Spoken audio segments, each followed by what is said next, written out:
News nation पर आपका स्वागत है। आपके साथ मैं हूं राकेश पांडे। 3 बज चुके हैं। शुरुआत बड़ी खबर के साथ, और बड़ी खबर राजस्थान के अलवर से, जहां पर बीजेपी विरोध प्रदर्शन कर रही है राज्य सरकार के खिलाफ। दरअसल अलवर में मंदिर पर तोड़े जाने के विरोध, जो मंदिर पर बुलडोजर चला, उसके खिलाफ बीजेपी का यह विरोध प्रदर्शन है। प्रदर्शन में बीजेपी सांसद बाबा बालकनाथ भी मौजूद रहे।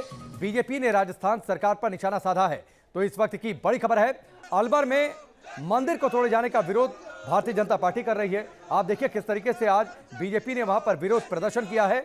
साधु संत भी इस विरोध प्रदर्शन में पहुंचे, और साथ ही जो सबसे बड़ी बात है, सांसद बाबा बालकनाथ भी इस दौरान मौजूद रहे इस विरोध प्रदर्शन में।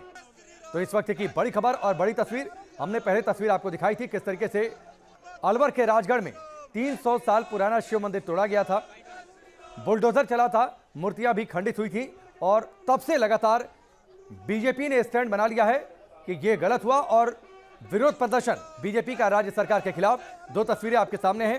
पहली तस्वीर आज सड़क पर बीजेपी का प्रदर्शन, और साथ ही दूसरी तस्वीर जब मंदिर को तोड़ा गया था, 300 साल पुराना शिव मंदिर, और उस पर बुलडोजर चला था।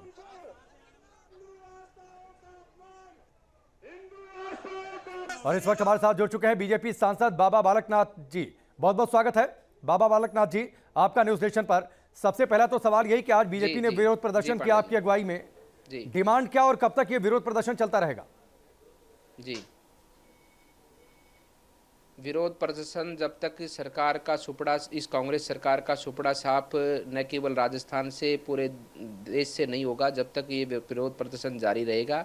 और ये कभी भूला नहीं जाएगा कि जिस प्रकार से इन्होंने अपमानित हमारी संस्कृति को, हमारे धर्म को किया है, और जिस प्रकार से उन्होंने खंडित किया है, ये कभी नहीं भूला जाएगा। और निरंतर और समाज को जागृत करने के भाव से, और सरकार को इसके किए पर, क्योंकि सरकार को कभी माफ़ी तो देगा ही नहीं समाज, लेकिन सरकार को बार बार जो इसने कृतज्ञ किया है उसके बारे में सरकार को बार बार अपने विरोध के माध्यम से उसको अवगत कराते रहना है, ताकि भविष्य में सरकार ऐसी कोई घटना न कर पाए। बालकनाथ जी, राज्य सरकार उल्टे बीजेपी पर आरोप लगा रही है, कुछ कार्रवाइयां भी की गई हैं राज्य सरकार की ओर से जो वहां के संबंधित अधिकारी हैं, इस पर आपकी प्रतिक्रिया? अगर बीजेपी पे आरोप ही लगा रही तो फिर अधिकारियों पे कार्रवाई किस बात की?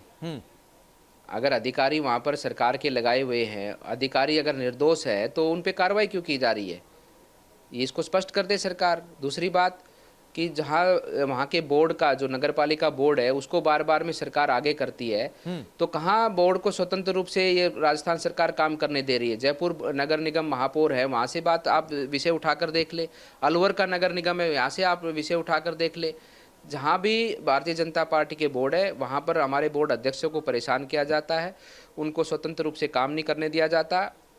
और यहाँ राजगढ़ के अंदर सरकार की मंशा के बिना तो कोई काम हो ही नहीं सकता। आप सब लोग पढ़े लिखे वर्ग से हैं, आप पत्रकारिता का कार्य करते हैं, आप भी जानते हैं कि सरकार की मंशा के बगैर कोई काम हो सकता है क्या? जी। और तो बालकनाथ जी, 300 साल पुराना मंदिर है, भावना यही, और सरकार पुराना मंदिर है। कई बार कांग्रेस की सरकार राजस्थान में आई, अगर अतिक्रमण था तो क्या इससे पहले ये अतिक्रमण दिखाई नहीं दिया? इसी बार ये कार्रवाई क्यों, आपको क्या लगता है?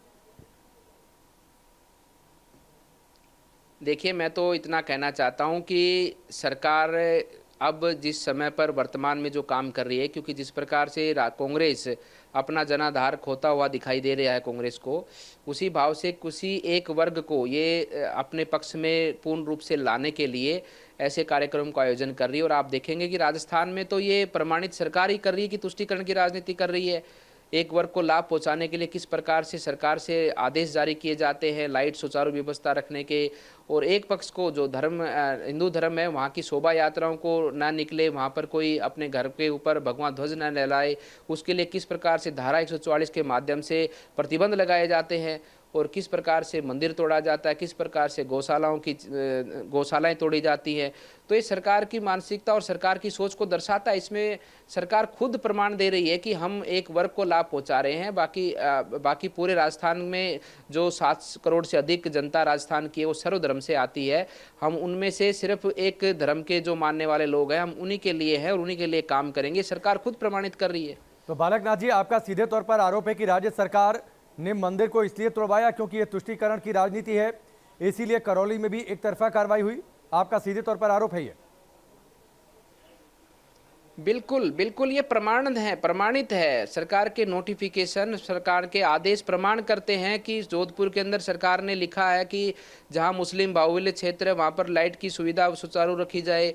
राजस्थान के 7 करोड़ से अधिक जनता के पैसे से सरकार चलती है। उस पैसे से एक मुस्लिम समाज को रोज़ा इफ्तार पार्टी की दावत दी जाती है। वो बिल सरकार के खाते से उस बिल का भुगतान होता है, ना कि मुख्यमंत्री के निजी खाते से होता है। उसी के साथ साथ में हिंदू धर्म के ऊपर यात्राएं निकालने के ऊपर प्रतिबंध लगाए जाते हैं। तो सरकार खुद प्रमाणित कर रही है। और करौली के अंदर सरकार से जुड़े हुए लोग, एक समाज से जुड़े हुए लोग, उनके घरों से पत्थर बरामदगी होती है। पत्थर उनके घरों पर किस प्रकार से टनों की संख्या पे पत्थर मिलते हैं, आज तक वो लोग पकड़े नहीं गए हैं।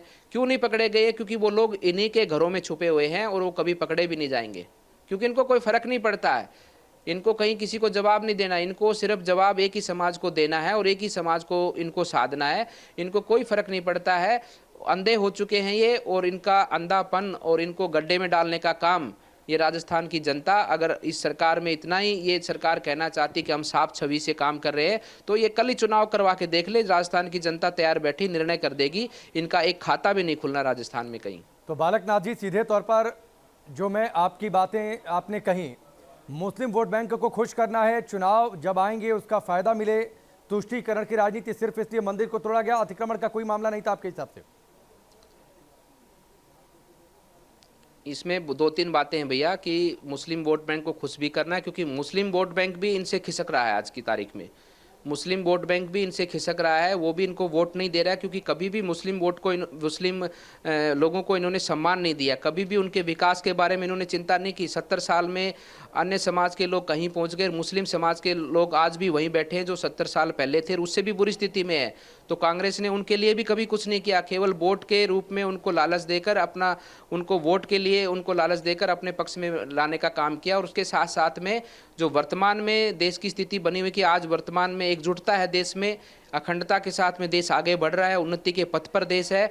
बहुत सी विदेशी ताकतें भी ऐसी हैं कि जो भारत को इस तरह से आगे बढ़ता हुआ नहीं देखना चाहती, वो भी कांग्रेस के साथ मिलकर, क्योंकि भारतीय जनता पार्टी को घेरने के लिए केवल कांग्रेस ही नहीं, विश्व भर की बहुत सी ऐसी ताकतें हैं जो आज कांग्रेस के साथ मिलकर और इस मजबूत सरकार को हिलाने के लिए, इस मजबूत सरकार को गिराने के लिए प्रयासरत है।